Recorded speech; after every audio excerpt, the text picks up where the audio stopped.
یکی از چیزهایی که اگه درون آدم شکل بگیره فوق‌العاده آدم میتونه نسبت به حوادث زندگیش به راحتی بگذرونه و خوش هم باشه، که حالا من یه مقداری که خیلی اذیتتون نمیکنم تو این جلسه عرض میکنم، بقیهش باش جلسه بعد. حسن ظن به خداست، این که آدم نسبت به خدا خوشبین باشه. حسن ظن به خداست از عوامل بسیار مهم هستش که آدم بتونه تو زندگیش خوش باشه، راحت باشه. امیرالمومنین علیه السلام در روایتی فرمود حسن الظن بالله راحت القلب و سلامت الدین.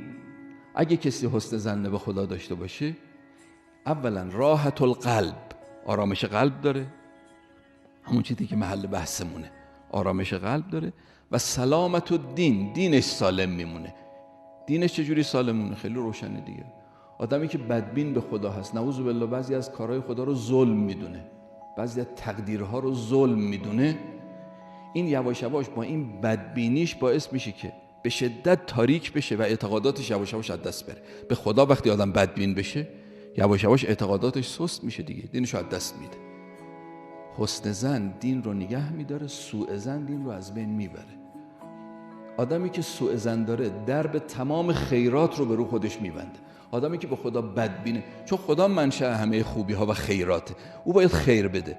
منی که بدبینه به خدا هستم خیری دیگه ازش نمیخوام، نعوذ بالله خیری نمیبینم ازش که خیری بخوام.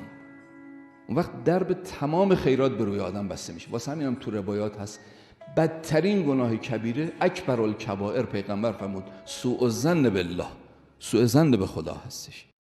امیرالمومنین علیه السلام در روایتی فرمود حسن الظن بالله راحت القلب و سلامت الدین.